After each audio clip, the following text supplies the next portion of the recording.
Que ver con nuestra cultura, pero que la verdad es que hemos adoptado sin reparo y que hay que reconocer que se celebra en todas partes, no prácticamente. Bueno, pues en esa imagen familiar hoy vamos a poner el foco de nuestra sección con nuestro psicólogo, ese momento en el que hay que acordar las salidas de los hijos. Vamos a hablar de esta cuestión con Ángel Peralbo, psicólogo del Centro Alabarreyes. Ángel, buenas tardes, gracias por estar con nosotros. Muy buenas tardes. Buenas tardes. Vamos a ver, esto de la salida de los adolescentes le plantea muchos dilemas a los padres, ¿no? Sobre todo si hay que poner límites, qué límites hay que poner, si esto hay que negociarlos, si hay que establecer la hora y ya está. ¿Cuál es tu recomendación? Sí. Bueno, decir que de salida las grandes dudas que les entran a los padres es porque empiezan a perder el control de lo que ocurre en esas fiestas. Estamos hablando ya no de niños, sino de adolescentes, con lo cual de pronto perdemos el control de quién está en esas fiestas, perdemos el control del horario, que no siempre se cumple, y de qué es lo que ocurre en esas fiestas, ¿no? Con lo cual, bueno, el primer consejo, gran consejo, es buscar la manera de no perderlo del todo, es decir, seguir con la red de contactos, ¿no? Esos contactos que tenemos con los padres, ¿no? Cuando son peques, de pronto parece que desaparece, ¿no? Aquella expresión de ¿con quién va?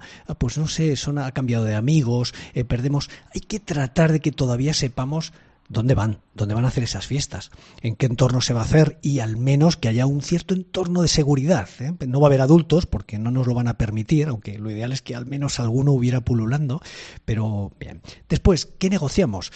Bueno, es que irremediablemente la hora va a tener que cambiar, ¿eh? No van a querer venir a la hora a la que venían antes y además siempre existe, ¿no? La famosa frase de es que fulanito, es que menganito viene más tarde. Siempre va a haber quien venga más tarde y todos y todas van a utilizar la misma frase. Siempre utilizan eso, ¿eh? Sí, con lo cual yo diría a los padres, bueno, estemos atentos, no nos creamos ese tipo de cuestiones y aunque mostremos, bueno, una cierta tranquilidad cuando nos dicen ese tipo de cosas, contrastemos, ¿eh? Tratemos de contrastar al menos.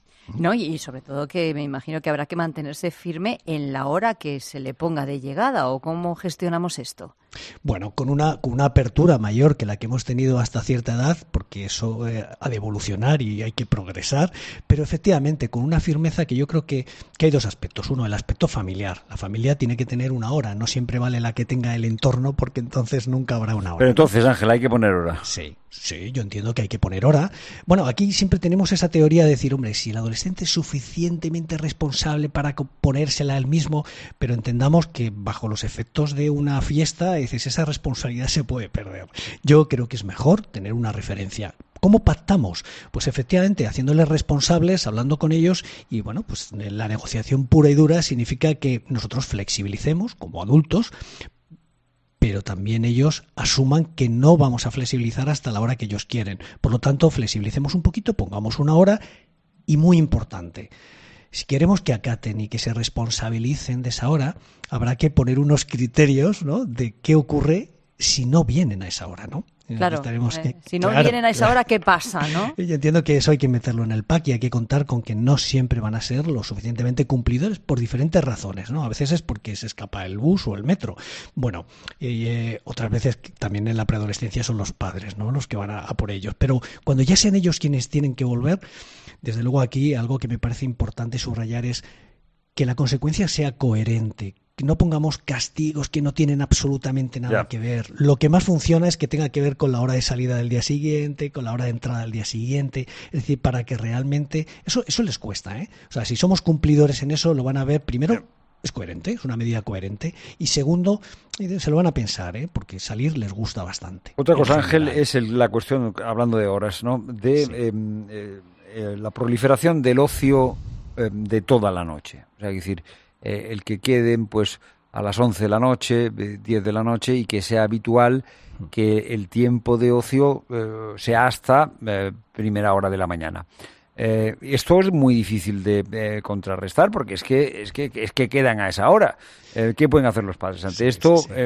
Si tú lo ves con efectos, claro, porque es que no es que lleguen tarde, es que, claro, al día siguiente es imposible hacer una vida normal. Temprano por la mañana, ¿eh? Exacto. Sí. Y además es una realidad que se va anticipando, ¿no? Antes eran los 20 y tantos, luego ya el primer año luego de primer año de facultad y ahora ya no hace falta, es decir, ya en el bachillerato ya quieren, y antes incluso quieren hacerlo, ¿no? Bueno, es importante que en esas edades previas, ¿no?, a la mayoría de edad, dices, evidentemente estar toda la noche fuera de control es complejo. yo eso trataría de evitarlo. Lo que sí que ahí flexibilizaría y buscaría una hora a la que los padres en un momento dado puedan acercarse. O en el caso, ¿no? La típica salida airosa de muchos que es me voy a casa de mi amigo, sí, mi amiga, ¿no? A pasar la noche, sí. Claro, bueno, contrastar. Es decir, a pesar de que se resistan, al final van a preferir que los padres hablen con esos padres. Ojo, no nos dejemos engañar, que a veces ahí también se montan unos montajes no auténticos para parecer que es el padre de fulanito, pero yo sí que les diría a los padres que si son capaces de ponerse en contacto y al final es verdad que va a una cierta casa a una cierta hora, si hay un poquito de control, no pasa nada. Y siempre excepcionalidad, es decir, que cuando con los adolescentes empecemos a hacer este tipo de cosas, no demos por hecho que cada fin de semana se puede hacer, porque entonces estamos perdidos, ¿no? Pero igual que ellos van a entender que seamos estrictos, van a entender que flexibilicemos de vez en cuando. Lo del nunca o lo del siempre, claro, funciona mal. Pero claro, y es que es muy diferente una edad que otra. Y claro, cuando te empiezas a mover en el marco de edades, ya yo creo que muchos padres también se pierden, porque hablabas tú que todo parece que se va adelantando. Claro, pero no es lo mismo las primeras salidas de un chico o una chica de 14, que claro, cuando ya tiene 16, 18, bueno, 18 ya son mayores de edad, ¿no? Sí, pero claro, sí. ¿las horas cambiarán en función de eso o no? Absolutamente, y desde luego los preadolescentes, dices, no es el perfil que estaría toda la noche, y sí que son los que empiezan a irles a recoger los papás y las mamás a cierta hora, ¿no? Hora que empieza a las 12, la 1, a las 2. Muchas veces estamos hablando de fiestorros y estamos hablando de que los preadolescentes han pasado hace 4 días de jugar en la bolera a los cumpleaños a hacer fiestas. Yeah. Es decir, que es algo que se puede manejar muy bien, pues a una hora incluso todavía prudente, entendida con respecto a los de 16, 17, que ahí es donde tendremos que tener más manga ancha y estamos hablando ya de bachillerato o los que hagan realmente otro tipo de estudios, pero es la edad en la que ellos empiezan a querer hacer esto de toda la noche y demás. Sí, hay una graduación de horarios que también yo lo que diría es que eso va evolucionando dependiendo del entorno y de la propia familia, porque la edad tampoco nos va a marcar aquí unos horarios, ¿no? Es la familia la que va abriendo, va evolucionando y va aprendiendo también. Los propios padres aprenden a que salen y sobre todo si no pasa nada, que es lo que suele ocurrir la mayoría de las veces, los padres se van quedando tranquilos y esos adolescentes van demostrando cierta, digamos, responsabilidad, que no hay otra forma, no es teórica, es experiencial, ¿no? O sea que sí. Bueno, pues nada. Ángel Peralbo, psicólogo del Centro Álava Reyes. Gracias, por estar con nosotros. A ver si somos capaces de poner esos límites. Seguro y que esos sí. horarios. Muy bien.